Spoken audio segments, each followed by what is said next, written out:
Radio J. Réfoy, Serge et Nicolas Rafale. Radio J.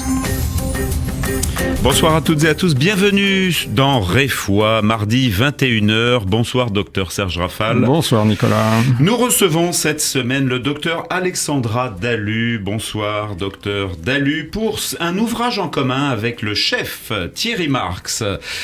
Et ils nous partagent dans cet ouvrage leurs réflexions, leur savoir, leurs compétences pour nous offrir un ouvrage pratique original, fort utile toute l'année, mais peut-être encore plus à l'approche de l'été. L'assiette santé chez Flammarion qui nous ouvre les clés d'une bonne santé grâce à une alimentation saine, sans privation ni frustration. Il est agrémenté de quelques belles recettes faciles à préparer, concoctées par un de nos grands chefs étoilés, au mandarin oriental bien sûr, où on espère aller peut-être ensemble un soir dîner, on verra peut-être avec le docteur Dalu, enrichi de conseils simples mais indispensables d'hygiène de vie, activité physique ou sportive dont nous ne parlerons pas dans cette émission, mais d'un sommeil de qualité, peut-être on aura une question, d'où nous extrairons les recommandations alimentaires, ponctuées également de quelques interviews passionnantes de personnalités très diverses.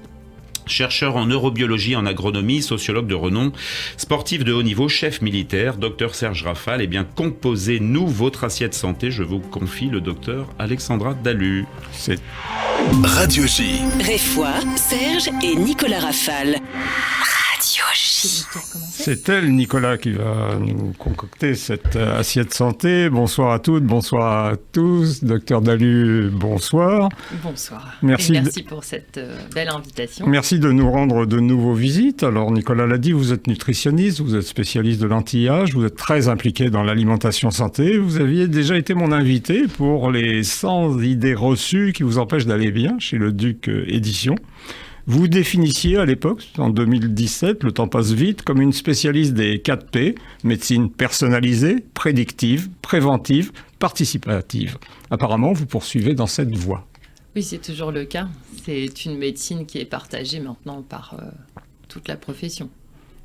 Toute la profession, vous êtes optimiste. Les 4 P, ouais, quand même. Voilà, alors vous nous proposez avec l'assiette santé chez Flammarion un ouvrage écrit à 4 mains qui nous détaille les 3 piliers de la santé, l'alimentation bien sûr, à laquelle, profitant de votre expertise, nous allons consacrer quasiment l'intégralité de notre entretien.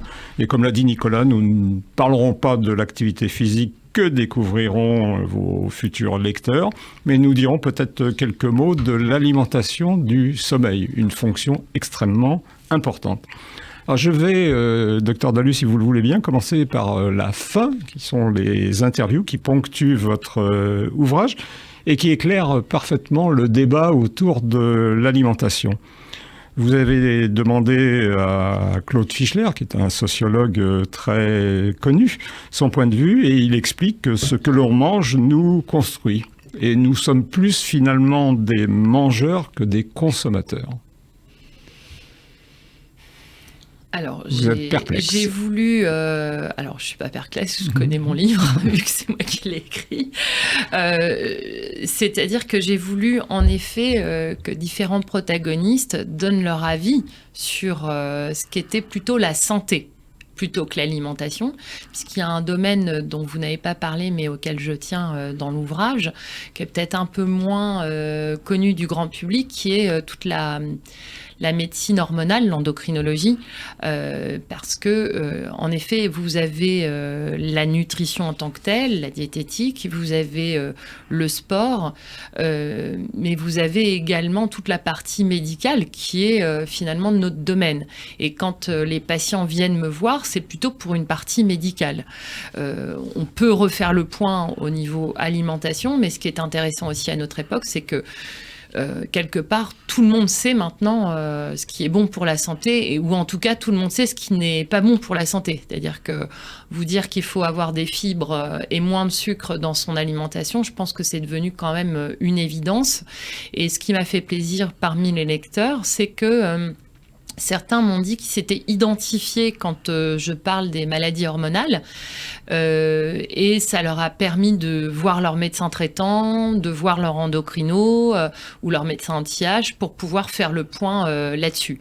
Parce que c'est vrai que quand vous avez pris un petit peu de poids, ça peut être en effet le mode de vie, mais quand vous avez pris énormément de poids, il faut quand même faire le point sur le fait qu'il y a peut-être une pathologie derrière qui va se régler avec une prise en charge médicale. Donc ça, c'est le premier sujet. Et je trouvais du coup intéressant de demander et à des scientifiques qui ne sont pas des médecins ou des donc neuroscientifiques leur point de vue sur la santé en général. Thierry Marx, le chef étoilé, donne aussi ses témoignages de vie concernant bien sûr donc ses recettes évidemment, mais sa façon de voir les choses par rapport au sport, par rapport aux jeunes, par rapport à la médecine et à la santé en général. Voilà. C'était deux notions que je souhaitais dégager. Docteur Dalu, ce que disait le sociologue en disant il y a une modification de l'alimentation, une individualisation de l'alimentation. Ce qui est vrai dans toutes les enquêtes, les repas tendent à être préparés plus rapidement. En Occident, certainement. Là où on n'a pas faim, là où il y a l'abondance, là où on ne se pose pas la question du lendemain, on va dire en général, eh bien, évidemment, c'est assez individuel, mais ça l'a toujours été. C'est-à-dire qu'il veut peut-être partager cette notion comme quoi... les repas pris en commun, là, lui insiste sur la solidarité, le partage. On avait autrefois ces repas du dimanche, ces repas familiaux. Et là maintenant, dans toutes les enquêtes, chacun mange dans son coin, qui devant la Ligue des Champions, qui Alors devant moi je suis Roland-Garros. un peu plus positif que lui. Je pense que les familles continuent de manger ensemble. Je pense que les gens qui travaillent continuent de manger entre collègues ou quand vous êtes entre amis. Voilà. Après, il y a aussi, justement, d'où l'interview d'un sociologue, l'idée du partage qui doit être bien présente, puisqu'on sait que plus il y a de liens sociaux et plus le stress diminue, et plus le stress diminue, plus vous êtes... apte à avoir un repas plus équilibré et pris dans une certaine mesure, on pourrait dire jovial, quoi, en fait. Hein. Donc, c'est important, je pense, d'insister sur ce côté social. Mais vous n'avez pas toujours cette possibilité. C'est-à-dire que c'est là aussi où je vous dis que je suis plus optimiste et plus tempérée. C'est-à-dire que si vous êtes une maman célibataire, vous pouvez manger avec votre enfant, mais vous pouvez aussi manger bien et vous sentir bien seul. Célibataire chez vous. Donc je pense c'est ce que dit Claude Fischler en disant il y a deux types de consommateurs. Il y a les consommateurs qui sont avisés, ceux auxquels vous faisiez allusion, et puis un certain nombre de consommateurs qui sont ce qu'il appelle les consommateurs low cost, pour qui le prix de l'alimentation est un obstacle. Alors, il y a pas mal d'études aussi, plutôt économiques, psychologiques et sociologiques, qui montrent que finalement, quand vous avez retiré le superflu de votre caddie, je pense aux bonbons, les biscuits, tout ce qui est biscuiterie d'ailleurs, friandises, soda, au bout du compte, ça pèse moins lourd au niveau achat, et ça vous permet d'aller, si on parle de grande surface, d'aller sur des produits un peu plus nobles comme les fruits et les légumes. Il est vrai aussi que on dit souvent que d'être malade, ça prend du temps. Et ça coûte de l'argent. Ça coûte de l'argent pour vous, ça coûte de l'argent à l'assurance et ça coûte de l'argent finalement à la collectivité.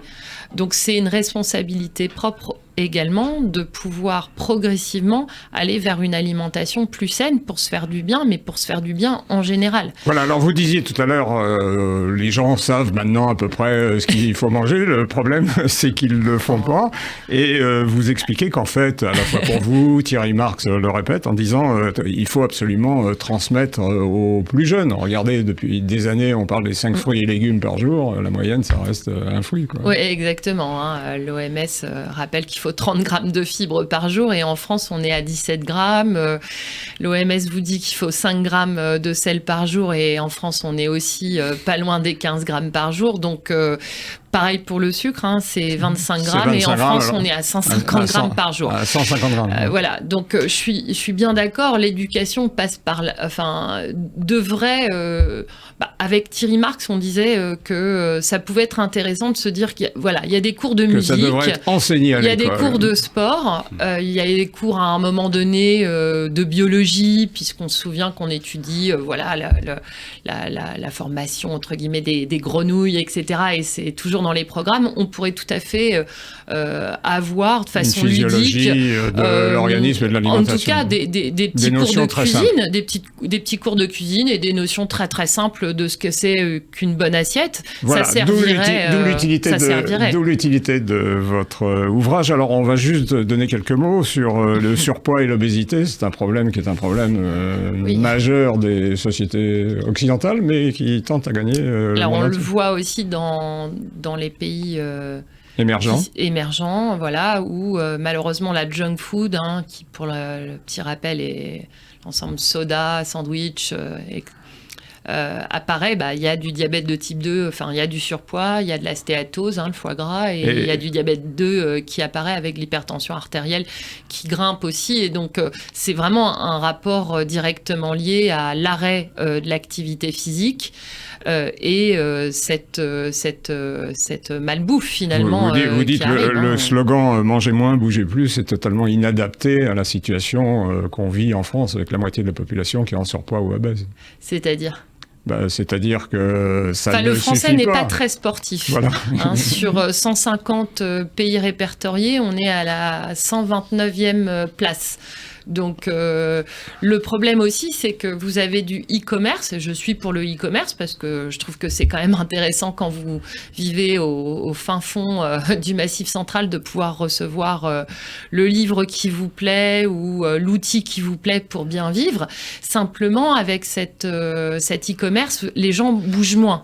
La question, elle se pose jamais pour les gens qui aiment le sport. Les gens qui aiment le sport, ils font du sport. Ils trouveront toujours dans la semaine un moyen de faire du sport. D'ailleurs, pendant le confinement... Les autres n'ont pas le temps. Les gens qui aiment le sport font du sport. Le problème, il se pose pour les gens qui n'aiment pas faire de sport. Mais avant, les gens qui n'aimaient pas faire de sport allaient au moins, comme on dit, chercher leur pain, aller chercher justement l'outil ou le livre dont ils avaient besoin. Donc, il y avait quand même un petit peu de marche dans leur journée. Maintenant, les gens qui n'aiment pas le sport se retrouvent non pas sédentaires, comme je dis, mais immobiles. C'est-à-dire qu'ils descendent au parking, ils prennent leur voiture ou leur vélo électrique et après ils se garent, ils reprennent l'ascenseur et ils sont assis. Et le problème aussi est là, c'est-à-dire qu'il n'y a plus du tout de dépenses physiques par rapport à l'apport alimentaire également. Alors on va voir les principes de base, puisque votre ouvrage s'intitule « L'assiette santé ». Alors il y a beaucoup de propositions de régimes. Le nombre même des régimes prouve qu'ils sont à moyen ou à long terme inefficaces. Donc, il vaut mieux appliquer un certain nombre de principes de base. Donc, vous proposez en fait des schémas. Un schéma, ouais. Alors en fait, j'ai appris le simple draw. Voilà, c'est ça, je l'ai appelé comme ça parce qu'en fait, il est né. Je travaillais dans un dispensaire et pour faire comprendre aux gens comment retrouver une nourriture saine, je leur faisais un petit dessin et j'ai remarqué qu'ils gardaient ce petit dessin et puis du coup c'est devenu un... Ça permet de mesurer les quantités également. Oui, voilà, je ne sais pas si vous vous souvenez pendant vos études quand on était urgentiste et qu'on devait prévenir le réanimateur quant à la brûlure corporelle sur les 10% de surface corporelle. Voilà, donc c'est venu de là en fait et en gros dans une assiette vous avez la taille de votre main pour la protéine. Vous avez la taille de votre main pour les légumes et la taille de votre main pour les féculents. Et puis, en entrée, vous mettez un petit peu de fibres. Et puis, votre dessert, c'est un fruit. Et donc, c'est très pratique parce que ça vous donne un repère visuel, bien sûr, pour une recette dans un magazine qui devrait être suivi. Là, on suit bien sûr les quantités par rapport à la recette. Mais quand vous êtes chez vous, voilà, ça peut être donc une boîte de thon, thon qui a à peu près la taille de votre main. Donc, en fonction de la boîte de thon, vous voyez que si vous êtes petit, c'est la petite boîte.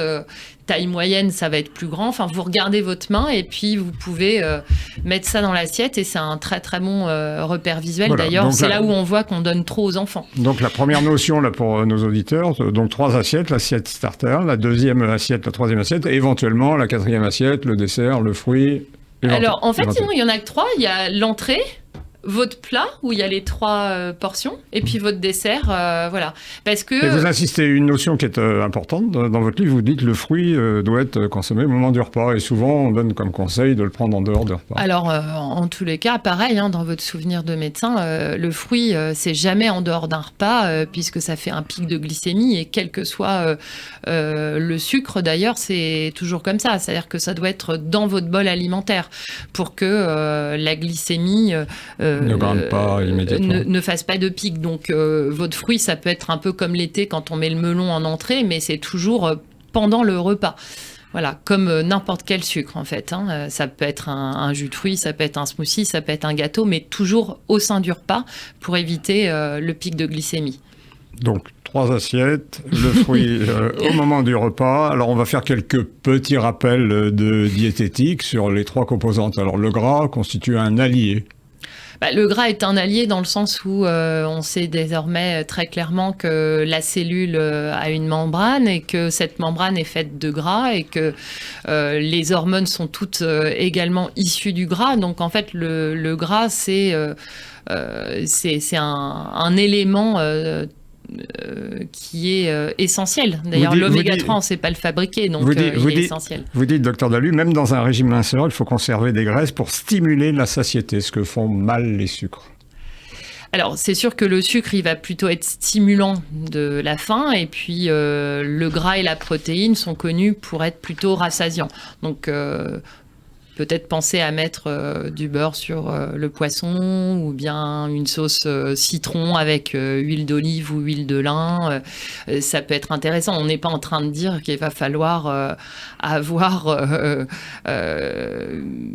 un repas ultra gras. Voilà, enfin, c'est en fonction de ses goûts aussi, bien sûr. Autre notion, le cholestérol, c'est pas un ennemi. Alors le cholestérol, pareil, vous, même en tant que médecin, vous le savez, il est produit naturellement dans l'organisme et il est autorégulé. Vous avez quelques pathologies génétiques qui font que vous avez du cholestérol alors que vous n'avez pas de problème de poids, pas de problème de sucre non plus. Là, il faut simplement faire un contrôle cardiovasculaire, voir si tout se passe bien. Et si tout se passe bien, d'ailleurs, on ne prescrit pas, c'est la recommandation cardiologique actuelle, en l'occurrence de statine.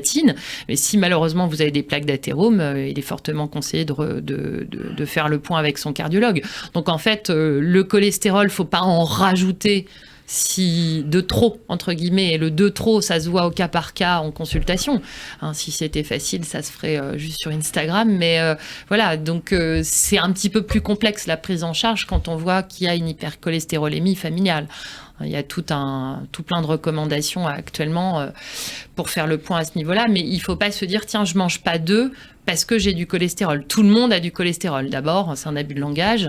Mais c'est si vous avez trop de LDL... C'est une question qui est fréquente en consultation. Oui, si vous avez trop de LDL, en fait, il va peut-être falloir penser à faire en tout cas un petit exercice physique qui va être le seul moyen d'augmenter votre HDL, donc celui qui contrebalance l'autre, et puis d'avoir une alimentation plus fibreuse également et moins sucrée en sucre simple. Alors, j'allais parler des protéines, mais puisque vous parlez des sucres, vous dites, voilà, il faut faire très très attention aux sucres cachés dans l'alimentation. Alors, faire attention si vous en mangez trop et si vous avez un problème de santé. Je pense qu'il faut rester gourmand, c'est super important. Je pense que... moi, je dis à mes patients de prendre un goûter, par exemple. Le chocolat n'est absolument pas banni, la friandise n'est pas bannie. En France, on dîne plutôt tard, donc justement, pour pas avoir de problème problème ni de frustration, ni de grignotage. Vaut mieux avoir un goûter, genre, je sais pas, un fruit avec 3 carrés de chocolat et 5 amandes, 5 noix. Mais pas le fruit tout seul, tout à l'heure. Pas le fruit tout seul, c'est pour seul. ça que je vous ai dit, avec 5 noix ou 5 amandes, par exemple, et 3 carrés de chocolat, parce qu'en France, on aime beaucoup le chocolat, plutôt que d'arriver à dîner à 20h30, 21h et de se jeter sur plein de choses avant, ou d'avoir un apéritif très sucré, voire alcoolisé aussi, parce que la faim donne soif également. Donc, je pense ne jamais avoir dit à mes patients non, on arrête les friandises. Par ailleurs, si vous avez envie de perdre en masse grasse, tout dépend, encore une fois, de la personnalité et du motif de consultation. Vous avez des gens, ils veulent perdre de la masse grasse parce que ils sont sportifs de haut niveau et que ils doivent être sur un certain poids pour pouvoir être dans la performance. Vous avez des gens, ils doivent perdre du poids parce que le chirurgien ortho va mettre une prothèse dans le genou et que c'est absolument indispensable. Donc vous avez différents motifs, et selon ces motifs-là et la personnalité, on disait que tout à l'heure c'était personnalisé, c'est en fonction de ce que veut la personne. Vous avez des gens qui ont besoin que ça aille doucement, d'autres qui veulent que ce soit très rapide. Donc on voit aussi toute cette prise en charge hyper globale et personnalisée au cabinet. On peut dire, docteur Dalu, un mot, puisque là vous parlez des régimes, donc vous me tendez la perche, du jeûne. Là, il y a une méthode qui a le vent en poume, c'est le jeûne de 16 heures, oui, exactement. Ouais. Alors, dans le livre, je mets les avantages et les inconvénients de tous les régimes qui sont tous connus. Les régimes, voilà. Les plus, les moins. Voilà, il n'y a pas de critique, comme je dis, c'est souvent le patient et la patiente qui ressent son régime. On ne change pas une équipe qui gagne. Si tout va bien avec ce que vous mangez, d'ailleurs, vous ne consultez pas. Hein. Ce qui se passe, c'est que vous avez un choix à un moment donné qui se porte sur tel ou tel type d'alimentation, et quand vous faites des bilans sanguins, des bilans cardiovasculaires, on voit si ce type d'alimentation vous correspond aussi, puisque ça se dose finalement. Vous pouvez vous retrouver en surdosage de certaines vitamines, voire en carence, voire vous avez trop d'acide urique parce que vous avez mangé ou trop de gras ou trop d'alcool, qui fait pas partie des régimes que je préconise. Qui est très sucré. Qui est très sucré. Et qui n'est pas évidemment bon ni pour le cerveau ni pour le foie et les reins.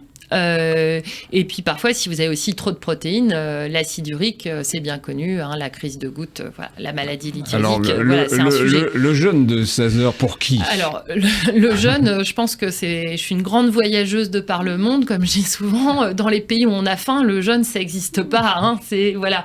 Donc, c'est peut-être aussi quelque chose... On est avec une préoccupation des pays occidentaux, voilà, même si donc du coup, peut-être qu'on se dit, tiens, c'est parce que je mange trop que de temps en temps, je dois me mettre à jeûner. Donc, c'est peut-être aussi un peu comme le sociologue se disait, il faut peut-être se reposer aussi les bonnes questions et de se dire pourquoi j'ai besoin finalement de me mettre... voilà. Dans les plus, vous dites il y a une réduction calorique, évidemment. Alors, il y a une réduction calorique, mais il y a un bienfait détox. Alors, expliquez-nous, parce que moi, je ne crois pas trop à l'effet détox. Alors, la détoxification, c'est une réaction biologique naturelle qui se fait tous les jours, dans absolument. tous les émonctoires du corps. Plus connu, le foie, l'intestin, mais il y a aussi la peau via la sueur, les reins via les urines, et puis le cerveau aussi la nuit, avec un nettoyage détox qui se fait quand on dort bien. Le jeûne, il peut avoir plusieurs formes. Il y a ces fameux jeûnes très très longs où vous faites aussi des randonnées. C'est un choix personnel. Hein, finalement, les gens ils font ce qu'ils veulent.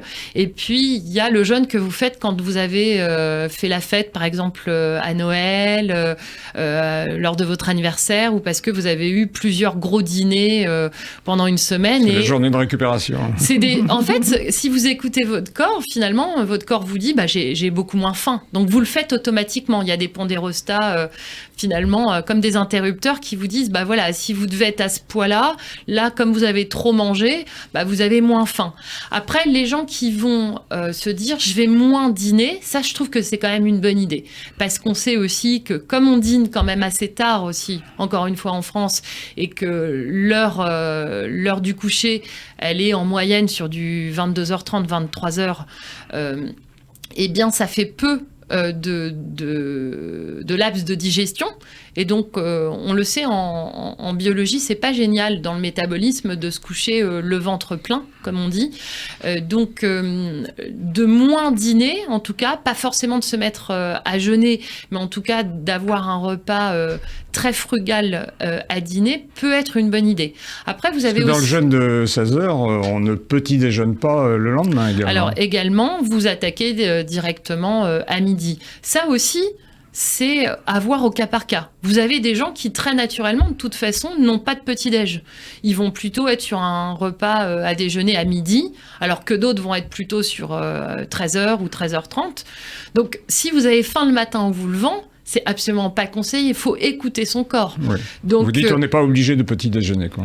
Alors, on n'est pas obligé de petit déjeuner, non. Les couche-tard qui vont se coucher à 1h, bon, ils sont obligés de se lever socialement par rapport à un point de vue sociétal pour leur boulot, mais s'ils n'ont faim qu'à 10h pour avoir un tout petit déj, voire juste ils attaquent à midi, non, c'est votre ressenti. Si vous avez des troubles de la mémoire, des troubles de la concentration, des moments d'irritabilité qui sont tous ces signes d'adrénaline face à l'hypoglycémie, il est fortement conseillé d'avoir un petit-déj et de sûrement pas jeûner.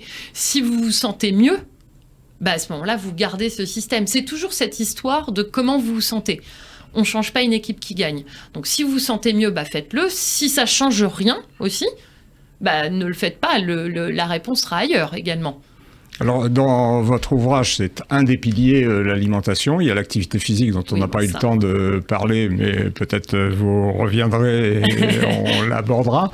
Et puis, il y a le sommeil. Et dans le sommeil, bien évidemment, l'appréhension des patients, c'est de mettre le doigt dans l'engrenage des psychotropes et vous donner un certain nombre de recommandations alimentaires, précisément pour un sommeil de meilleure qualité. Alors, on part toujours de qui peut le plus, peut le moins. C'est-à-dire que s'il n'y a pas de suspicion d'apnée du sommeil, on passe à des petites choses. Mais évidemment, un trouble du sommeil peut se régler avec, en France, le pneumologue, le cardiologue, le médecin du sommeil, voire l'ORL également, qui va prescrire le test d'apnée du sommeil et le faire. Donc c'est quand même un sujet parce que d'avoir un diagnostic, du trouble à du la sommeil. clé quand même avant, bien sûr. Vous avez énormément de gens qui sont déjà sous psychotropes, enfin sous benzodiazépines, donc on peut établir un sevrage également. Il vaut mieux avoir une famille d'IRS, enfin d'inhibiteurs de la recapture de la sérotonine le matin. Les nouveaux antidépresseurs par rapport aux anciens. Par rapport, en tout cas, aux benzodiazépines, où là, il y a beaucoup moins de dépendance et où on fait un recalage de phase qui va être beaucoup plus intéressant. Après, vous avez aussi la mélatonine, vous avez le GABA, qui est un neuromodulateur intéressant. Vous avez certaines plantes qui sont vraiment très, très performantes pour améliorer l'état de sommeil. Chez l'homme comme chez la femme, le système hormonal a un impact sur la qualité du sommeil. On sait que les femmes qui sont en manque de progestérone et les hommes qui sont en manque de testostérone vont avoir un sommeil perturbé. Donc là, il faut revoir à ce niveau-là également ce qui se passe. Et puis, alors vous avez évidemment tout ce qui est à côté, la nuisance visuelle, la nuisance sonore, l'odeur aussi dont on parle très peu fréquemment, mais qui est très intéressant puisqu'une bonne odeur va vous permettre d'avoir une relaxation en fait et permettre d'avoir plus de sérotonine et du coup de mélatonine, l'hormone du sommeil. Donc c'est vrai que vulgairement si ça pue dans votre chambre, ça va pas aider. Et vous avez aussi des petites astuces. Vous avez certaines plantes cactées, surtout qui vont évacuer les mauvaises ondes électromagnétiques des appareils. Même si vous avez retiré les appareils de votre chambre, il en reste quand même dans la maison. Donc vous avez plein de petites astuces comme ça. Et c'est sûr qu'encore une fois, un repas complet et frugal est intéressant pour que le métabolisme de digestion se fasse pendant votre temps de soirée et pas pendant votre temps de sommeil. Voilà, on vous posera probablement d'autres questions dans la partie magazine de notre entretien. On a compris que la table était pour vous un des 3 piliers de la santé avec l'activité et le sommeil. Docteur Dalu, je vous remercie beaucoup. Merci. Et on docteur. se retrouve juste après une petite pause. Alors, une petite pause pour vous qui nous écoutez sans fruits. Parce que les gens viennent de sortir de table. Et oui, vous venez de dîner, donc bon, voilà. Donc qu'est-ce qu'ils peuvent aller prendre là pendant cette petite pause? Eh bien, vous avez gagné un verre d'eau. Voilà, vous revenez dans 2 minutes après ce petit verre d'eau. Ils ont gagné une belle soirée. Une belle soirée. Une tisane. À tout de suite. À ne pas prendre au coucher. Radio J. Réfoy, Serge et Nicolas Rafal. Radio J. 15h, 16h30. Cyrielle Sarah Cohen. Je vous donne rendez-vous du lundi au jeudi avec un invité, Et je suis ravie d'être invitée à Radio J. des chroniques et un coup de cœur à vous faire découvrir. Réécoutez cette émission à partir de 22h sur Radio J. Radio J.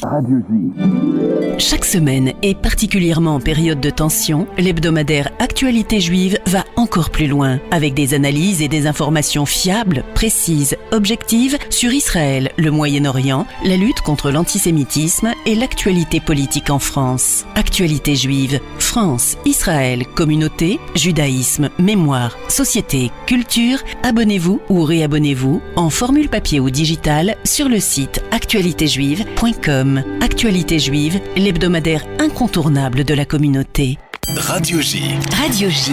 Radio J. כשאת לא כאן אני יודע שאנחנו משתנים, שהחיים קצרים נגמר לנו הזמן. אולי תבואי אליי ותתני לי נשיקה על השפתיים, השפתיים. אני אוהב את זה שאת מזל אריה, אני מזל מאזניים ובן אדם. Radio J. Radio J. Vous écoutez Radio J. Radio J. שיהיה לנו שבוע טוב, שבוע טוב, מן אביב ומזכור לטוב, שבוע טוב, איך אני אוהב שאת רוקדת. Radio J.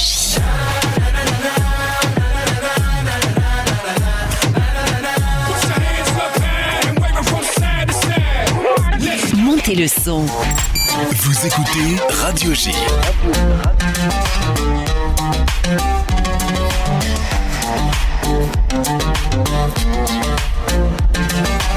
Ça, c'est uniquement sur Radio J. את החולצה רק לילה אחד משפעם זה ישכח ותרימי שוב תגלי לי מה את רוצה ממי מה את רוצה תוריד את החולצה ותרימי שוב תגלי לי מה את רוצה ממי מה את רוצה. Radio J. Radio J. Réfoy, Serge et Nicolas Rafal. Radio J.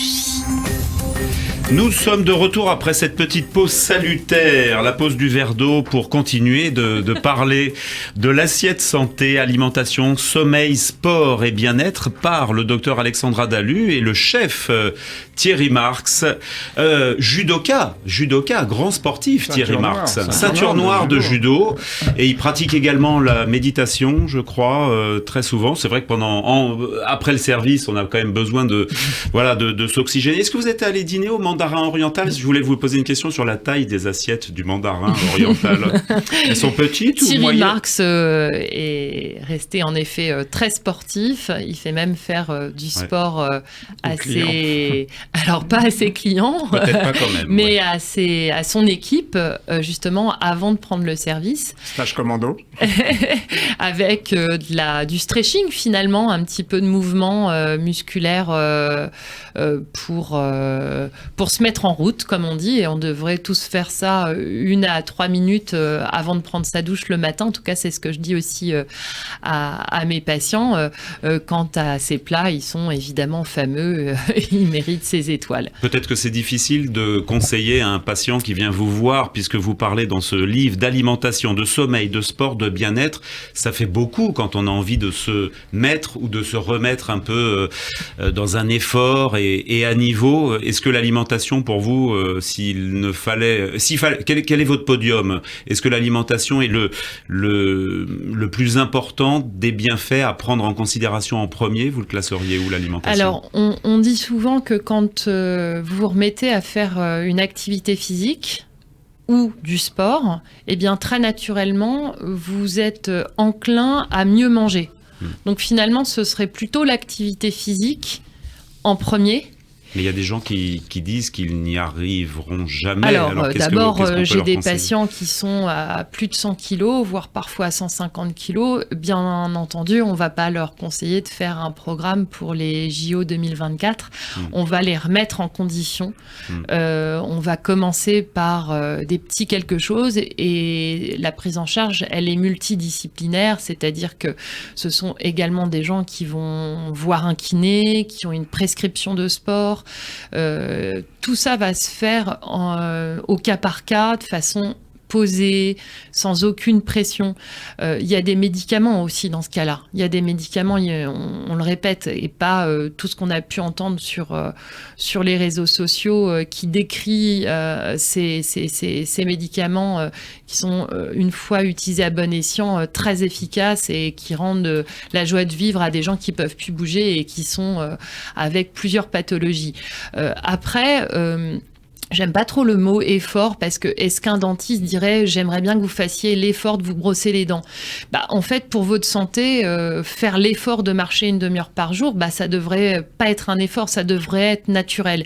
Et la question qui se pose, c'est pourquoi c'est plus naturel. Donc, encore une fois, on travaille main dans la main avec plein d'autres professionnels. Vous avez aussi des gens qui ne bougent plus et ça peut être aussi un problème psychologique. Donc, c'est intéressant de se dire oui, pourquoi j'ai pas 3 fois 10 minutes dans la journée pour marcher, pour bouger, voilà. Et en plus, quand vous parlez à un médecin, vous parlez à quelqu'un qui est entre plutôt 50 et 80 heures par semaine. Donc, à partir de ce moment-là, on sait ce que veut dire le mot travail et le peu de temps qui nous reste sur une vie de travail. Mais encore une fois, quand vous ne bougez plus, vous n'êtes pas forcément en très bonne santé.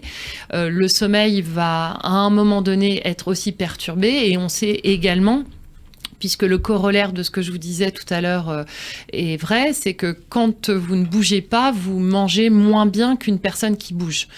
Donc tout ça, c'est plutôt un cercle vertueux qui peut vite aller à l'encontre de cercles vicieux si on détruit un petit peu finalement ces 3 piliers. Mais il y a la médecine qui est là aussi, hein, c'est-à-dire que une vie sans pathologie, ça n'existe pas. Donc il faut toujours avoir ce pilier santé chez son médecin. Les chiffres sont assez implacables. Je crois que le chasseur-cueilleur Cro-Magnon marchait 19 km par jour. Ouais. Il y a plus de 30 000 ans. Vous voyez, donc aujourd'hui, je ne sais pas combien on doit marcher. Si vous marchez une bonne demi-heure, vous êtes... On essaye d'inciter les patients à faire 5 000, 6 000 pas par jour. À sortir du métro 1 ou 2 stations avant. Voilà, de prendre les escaliers, même quand vous avez un jardin, vous pouvez aussi faire le tour de votre jardin si vous rentrez tard. Il y a toujours moyen de faire un petit quelque chose ou chez soi également. Vous pouvez faire un peu d'exercice, 2-3 minutes de réveil musculaire avant sa douche, ce sera toujours mieux que 0. Alors même question sur les régimes, puisqu'il y en a plein dans votre livre, l'assiette santé, pour vous, le podium de vos régimes préférés à vous. Par exemple, le régime cétogène, vous pouvez juste nous redire... Oui, j'ai écrit sur le régime cétogène, donc c'était surtout pour expliquer que le lobbying, il s'est fait sur le gras, en anti-gras, pour le sucre. Avec l'allégé né dans les années 60 et que ça c'est pas forcément une vérité, c'est-à-dire que le gras, encore une fois, c'est une base solide pour la bonne santé. Mais attention, dans le régime cétogène, il y a énormément de légumes, énormément de fibres. Il y a de la salade tout le temps, il y a quand même des fruits rouges, du citron, etc. Donc il y a presque plus que quelqu'un qui serait sur de la junk food, qui est un anti-régime. Après, le régime le plus pratique, c'est le régime méditerranéen crétois, parce qu'il est un peu plus dans nos cultures, parce que quand vous allez au restaurant, c'est facile d'être méditerranéen. méditerranéen crétois, et que quand vous faites une lunchbox très rapide à la maison, c'est une boîte de sardines, des œufs durs mélangés à un petit peu de lentilles ou de riz avec un peu d'huile d'olive, quelques champignons, et puis une tomate et une pomme. Il y a mieux, mais vous avez tout dans cette lunchbox et elle se rapproche encore une fois du méditerranéen crétois. Et elle est pratique également parce qu'elle est très variée. Donc vous avez des gens qui vont être plutôt flexitariens, ils ont raison parce qu'il va y avoir moins de viande. Donc ça, c'est presque devenu un régime écologique pour la planète, en sachant que si vous aimez quand même manger de la viande et vous en sentez le besoin, on ne va pas vous dire d'arrêter. En tout cas, en ce qui me concerne, je ne dis jamais à un patient d'arrêter, sauf le soda et sauf l'alcool en grosse quantité. Et je rappelle que le tabac non plus, c'est pas génial. Mais nous, on est rabat-joie, donc de toute façon, on n'a pas de problème pour dire aux gens ces 3 choses-là, c'est vraiment pas une bonne idée. Ce que je pense, c'est ça, c'est qu'il faut vraiment faire plus de sport par rapport aux chiffres dont on parlait tout à l'heure et mettre plus de fibres alimentaire dans ses repas. Et le régime sans gluten qui a permis, il y a 2 jours, à Novak Djokovic de remporter son 23e titre du Grand Chelem. C'est efficace? Il est cœliaque, lui. Il a eu sa biopsie par son gastro-entérologue lors de sa colonoscopie. Donc, il est cœliaque. Donc, c'est 0 gluten à vie, puisque sinon, c'est à risque de développer des tumeurs, voire un cancer du côlon. Si vous êtes cœliaque, évidemment, il n'y a pas de gluten. Maintenant, on sait aussi qu'il y a ce qu'on appelle le paradoxe méditerranéen, c'est-à-dire des gens qui ont mangé énormément de gluten. Ça faisait partie aussi de la culture au niveau historique. Eh bien, ce paradoxe, c'est qu'ils supportent plus le gluten à un moment. Il y a donc une intolérance. Ces gens-là, on leur dit de fortement baisser la consommation de gluten ou d'aller sur des gluten un peu différents. Le gluten de l'avoine, c'est pas le même gluten que celui du blé, seigle et orge. Donc on peut essayer de voir s'il y a des gluten, enfin des céréales qui passent mieux. Et puis pour rappel, dans les légumineuses, il n'y a pas de gluten, donc ça laisse quand même un gros choix avec les galettes bretonnes qui sont sarrasin aussi, le maïs. Donc là, on est sur des galettes un peu comme en Amérique du Sud où c'est plutôt le maïs et puis le quinoa. Donc il y a encore beaucoup de choix et les pommes de terre aussi sont sans gluten. Donc il y a encore beaucoup de féculents pour les gens qui supportent pas le gluten ou qui sont intolérants. Et on continue de parler d'alimentation dans notre revue de presse médicale du professeur Eva Soto. Eva Soto. Bonjour Eva, bonjour professeur. Bonjour professeur Nicolas. Alors à ce qui paraît, les Français se montrent davantage attentifs à leur alimentation. C'est l'IFOP qui le dit. Et oui, aujourd'hui c'est pas vraiment une revue de presse médicale parce que je me suis intéressée pour essayer de me déculpabiliser à ce que pensent ou ce que font les autres. Alors c'est vrai que quand c'est l'IFOP qui le dit que les Français sont davantage attentifs à leur alimentation, moi, ça me déprime, le mieux manger, tout ça. Je rentre chez moi, j'ouvre le frigo, je prends une boîte de thon, et puis après, j'ai envie de manger des chips. Alors, je prends des chips. Puis après, finalement, je mange des fruits. Puis après, finalement, je me dis, tiens, je prendrais bien une tranche de saucisson. Bref, faut pas faire comme moi. 91% des Français sont persuadés que l'alimentation, ça joue donc un rôle important sur leur énergie et leur dynamisme. Il y en a même 9 sur 10 pour qui ça réduit le stress. Manger réduit le stress, examinons ça de plus près. Donc ok, manger, mais manger quoi? Non, parce que les haricots verts et le thé, moi ça a jamais réduit du tout mon stress. Non mais ça c'est la caricature quand même. Non, pas du tout. Si. Ce qui réduit le stress, c'est les frites, la bière, le chocolat, les burgers, les chips. Bon, tout ça, c'est vrai que c'est de la junk food, donc pas génial. Mais le meilleur truc en réalité pour réduire le stress sans monter sur la balance et hurler, moi j'ai remarqué, désolé, mais c'est le champagne. Ça coûte cher la réduction du stress. Il faut le consommer avec modération. Mais après, désolé, le ruinard, ça ruine pas que le stress, le portefeuille aussi. Mais 1 ou 2 petites coupettes de temps en temps, ça réduit quand même le stress. Et oui, oui, Eva, d'autant plus que parmi les Français, ce sont les plus jeunes, 25-34 ans, qui sont surreprésentés. Donc niveau finance, c'est pas ça. Et oui, c'est vrai qu'en général, plus on est jeune, plus on doit mettre la pédale douce sur le ruinard et plus on prend plutôt de la bière. En tout cas, selon l'IFOP, pour un Français sur deux, le Covid-19 a eu un fort impact sur les habitudes alimentaires. C'est chez les moins de 35 ans, les franciliens, les CSP+, et les foyers avec enfants que c'est le plus marqué. Ok, manger sain sur le papier, ça le fait, mais pour 62% des Français, ça reste compliqué. Oui, la ratatouille à faire après une grosse bourre au boulot, et quand tu as en plus rapporté du boulot chez toi, pour faire une pause, tu te mets pas à couper des courgettes et des tomates en cubes, sans compter D'où qu'en les plus... conserves. sans compter qu'en plus, c'est bon les conserves, on peut. Oui. Et ben voilà, c'est ce que je fais moi. Sans compter que les oignons, quand on les pèle, ça fait pleurer. Mais il faut pas manger la conserve, faut manger ce qu'il y a à l'intérieur, pas la boîte. Hein. Ah zut, mince. C'est pour ça que c'est d'accord. Alors c'est vrai que comme on peut pleurer quand on monte sur la balance après une semaine ininterrompue de boulot, ou dès qu'on mange un truc, ça vous allez peut-être nous l'expliquer, on a l'impression qu'on prend 4 fois plus quand on est fatigué.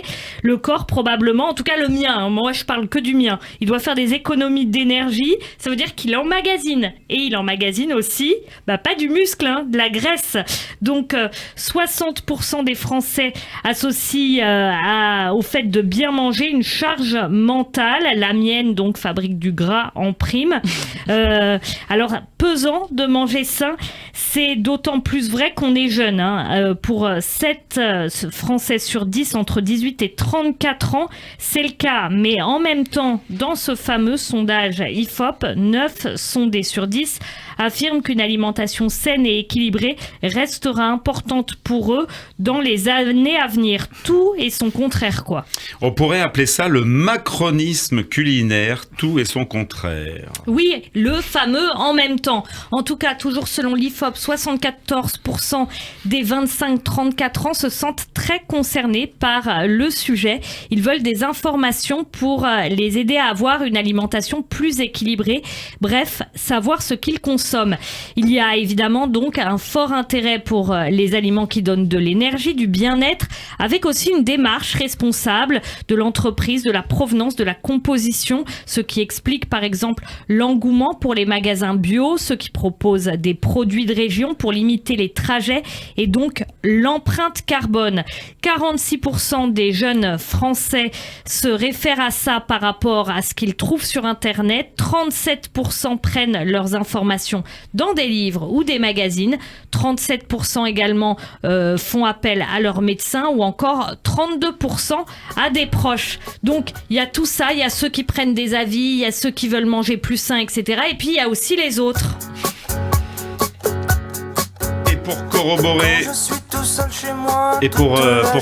ce que vous venez de dire, professeur, plus de 70%, entendons ça, des courses sont faites dans les grandes surfaces, dans les grands magasins, et plus de 90% de ce que en France la production permet de produire est acheminé vers d'autres régions ou d'autres pays.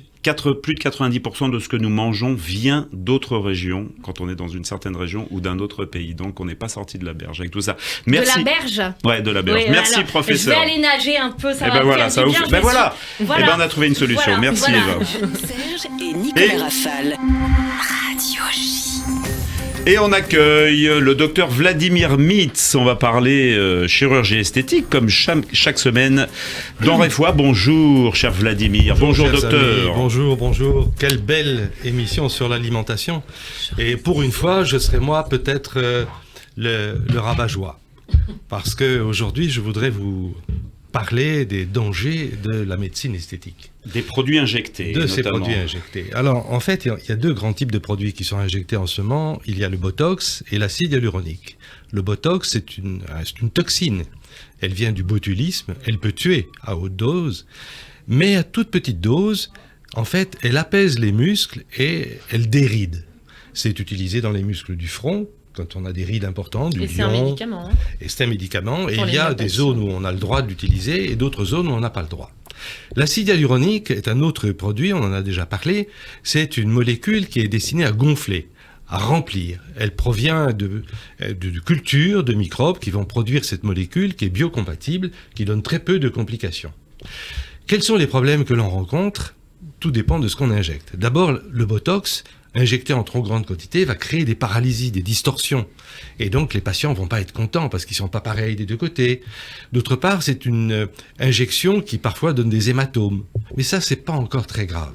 Ça ne tue pas vraiment, sauf si on injectait des grandes quantités. Par contre, l'acide hyaluronique, s'il est mal injecté, il crée un problème. Il peut être injecté dans une petite veine ou dans une petite artère, et là, c'est la catastrophe, parce que la petite veine ou la petite artère va arrêter sa circulation sanguine et va entraîner des problèmes au niveau de la peau, des nécroses, des infections, donc des complications. Et pourquoi est-ce qu'on parle maintenant des complications ? Il y en a en fait très peu, quantitativement. Mais voilà que tout le monde se met à faire des injections.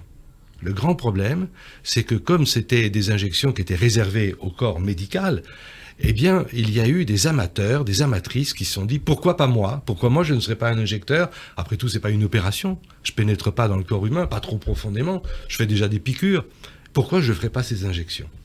Et on s'est aperçu que malheureusement, à cause des problèmes d'argent, puisque ces personnes qui sont des cow-boys en quelque sorte des injections prennent moins cher que les médecins esthétiques ou les chirurgiens, eh bien il y a eu une grande quantité de patients qui sont allés vers ces cow-boys de la médecine esthétique et ce sont eux qui ont présenté le plus de complications qui ensuite entraînent des consultations auprès des spécialistes, des dermatologistes, des chirurgiens pour essayer de les réparer. Et ce n'est pas si facile. D'où les récentes polémiques alors de ces injections sauvages qui sont de plus en plus pratiquées. Oui, il s'est greffé à cela encore un autre phénomène, que sont les réseaux sociaux. C'est-à-dire que quand on voit sur Instagram ou sur Snapchat des images de soi-même embellies, il y a un désir d'être mieux. Ce qui est terrible, c'est qu'on n'a pas un désir de manger mieux. Ça, c'est pas encore tellement à la mode sur les réseaux sociaux. Mais par contre, pour paraître plus beau ou plus belle, il y a une énorme demande, une énorme incitation. Et donc, le nombre de patients qui demandent ces injections a considérablement augmenté. Il semble qu'il y a entre 5 et 8% d'augmentation du nombre de patients par année. Ce qui est considérable, un marché de milliards et de milliards de francs, de dollars, d'euros, de ce que vous voudrez. Mais il y a donc une appétence. Et là, moi, en tant que chirurgien, j'attire à l'attention de tous ceux qui nous écoutent. Ne vous faites pas injecter par des gens incompétents. Le tourisme en chirurgie esthétique a révélé qu'il était parfois dramatique quand il y a une complication. Et ce genre de tourisme en matière de médecine esthétique peut produire des effets très négatifs, très nocifs. Par contre, quand il est fait par quelqu'un qui est compétent, il pourra réparer immédiatement. Par exemple, s'il y a une petite complication suspecte avec l'acide hyaluronique qui est injecté au mauvais endroit, on peut utiliser une molécule qui s'appelle la hyaluronidase et qui a un intérêt parce qu'elle va faire fondre ce qu'on vient d'injecter et peut-être éviter cette complication. Au niveau du Botox, on n'a pas encore d'antidote. Mais comme le Botox est injecté en petite quantité et qu'il disparaît en quelques mois, c'est un petit peu moins grave. C'est une action provisoire, le Botox. Tout à fait, tout à fait. C'est là son intérêt.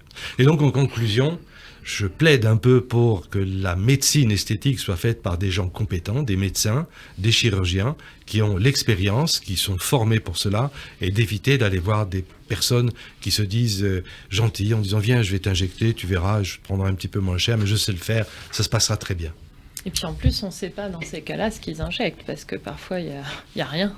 Oui, là aussi, oui, c'est un autre élément, c'est que pour acheter ces produits, il faut passer par des filières qui sont très particulières. Les médecins et les chirurgiens passent par les fournisseurs ou par des pharmaciens, mais il y a d'autres produits qui sont dans le commerce et qui sont malheureusement inefficaces, au moins, ou sinon toxiques.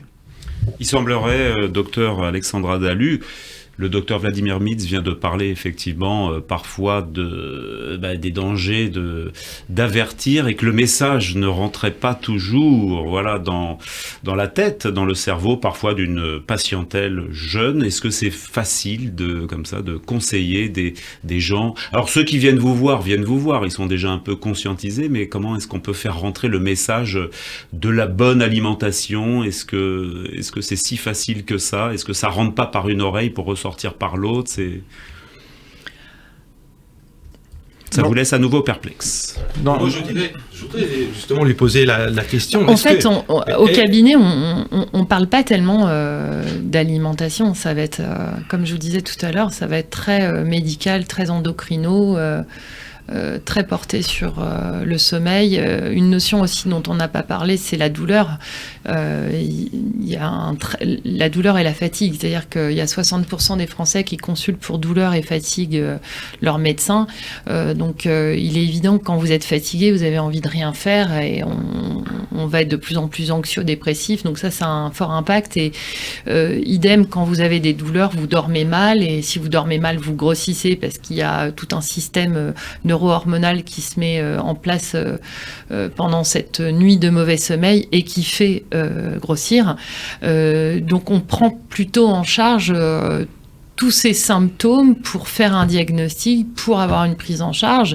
Et évidemment, à un moment donné, on rappelle, déjà je me sers de mon dessin, et puis on rappelle aux gens qu'il faut surtout pas grignoter, qu'il faut arrêter les jus sucrés, qu'il faut pas boire trop d'alcool, que ce soit de l'alcool cher ou pas cher, mais ça reste du sucre. Voilà, donc après, est-ce que c'est un message qui rentre ? Je pense que le message, il rentre quand vous avez compris que vous avez besoin de vous faire du bien. Où il y a un problème psychiatrique ou psychologique, auquel cas, encore une fois, il y a une prise en charge en binôme avec quelqu'un qui va avoir la bonne thérapie comportementaliste pour vous remettre en selle, ou bien la personne a eu le déclic finalement en elle et se dit stop, j'arrête de me détruire. Voilà. Après, est-ce que c'est le rôle du médecin ? C'est le rôle de la société en général dans laquelle on vit qui doit rappeler que bien bouger, bien manger, voir un médecin quand ça va pas et pas aller voir n'importe qui et de peut-être pas prendre pour argent comptant justement tout ce qui se dit sur le réseau social. Alors moi je suis pas du tout anti-réseau social, je trouve qu'il y a des influenceurs qui sont des coachs sportifs qui sont carrément excellents parce que ce sont des profs de sport et qu'ils vous donnent plein d'idées. Vous avez des influenceurs qui donnent des recettes de cuisine ou qui revendiquent certaines de leurs cuisines, pourquoi pas ? Et je trouve ça bien aussi. Après, les autres sont des commerciaux et on n'est plus du tout dans le domaine de la santé. Maintenant, je vais pas être familière, mais enfin, je ne serai pas médecin si je suis malade. Je me dis pas, je vais aller voir mon voisin qui n'est pas médecin pour me soigner. Donc il y a aussi une propre réflexion individuelle, surtout qu'en France, la médecine est quand même très bien remboursée par nos cotisations via la sécurité sociale et par certaines mutuelles. Donc je pense qu'il faut aussi réfléchir avant d'agir, là. Et la médecine, elle est dans votre ouvrage, L'assiette santé, alimentation, sommeil, sport et bien-être. C'est un ouvrage tout à fait plaisant à découvrir. Merci. Il y a accompagné de très jolis dessins. Je ne sais pas qui a... Et de recettes. Facile à préparer de Thierry Marx. Mais oui, parce qu'on peut se prendre un peu pour le grand chef Thierry Marx. Est-ce que vous avez pratiqué... C'est mon compagnon qui cuisine, donc de toute façon... Comment s'est passée la rencontre avec Thierry Marx? Comment vous avez eu l'idée, effectivement, de cet ouvrage? Vous avez l'interview d'un militaire qui parle, je lui ai demandé avant s'il pouvait parler de lui, parce que je trouvais que c'était un très bon exemple. Donc c'est quelqu'un qui fait du sport depuis toujours, qui est prof de sport, qui est militaire. Ce sont des gens qui sont à peu près à 6 heures de sport par jour, avec une alimentation absolument rigoureuse. Ce sont des gens qui ne boivent que de l'eau, voilà, qui sont à fond là-dessus, qui ne fument pas non plus, qui n'utilisent pas de drogue. Et pour autant, il a quand même eu un cancer du rein, donc il n'y a pas de secret puisqu'il l'a mis, et il s'en est mieux sorti qu'un autre parce que justement, il avait ce mode de vie génial. Donc l'idée, c'est de comprendre que il faut aussi se dire, tiens, j'ai un super mode de vie parce que le jour où il m'arrive quelque chose, peut-être je vais gagner du temps, et les médecins aussi le disent, votre traitement va mieux prendre, va mieux réussir si vous avez aussi un super mode de vie. Ça, on le voit très bien avec les sportifs de haut niveau ou les sportifs tout court.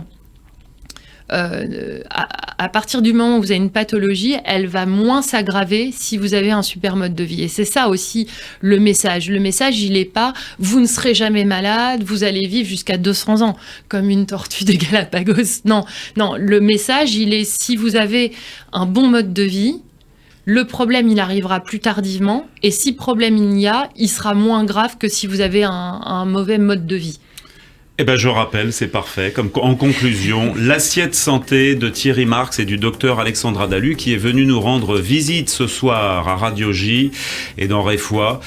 Eh ben, en plus, à l'approche de l'été, on le disait tout à l'heure, il y a tout plein de recettes à l'intérieur, donc c'est un livre absolument formidable. Et puis voilà, on peut passer un très bel été, plein de vitamines et merci. Voilà. Et puis ça va être avec vitalité. Hein. Et de vitalité. Et c'est via cet ami en commun qu'on s'est connu. Voilà. Merci à toutes et à tous. Merci Dr Vladimir Mitz, merci Dr Serge Rafal, bien sûr. Merci Dr Alexandra Dalu et Tan Serge. J'ai été avec nous à la régie dans quelques instants sur Radio J. C'est la rediffusion de l'émission de Cyrielle Sarah Cohen. À la semaine prochaine et passez une belle semaine d'ici là.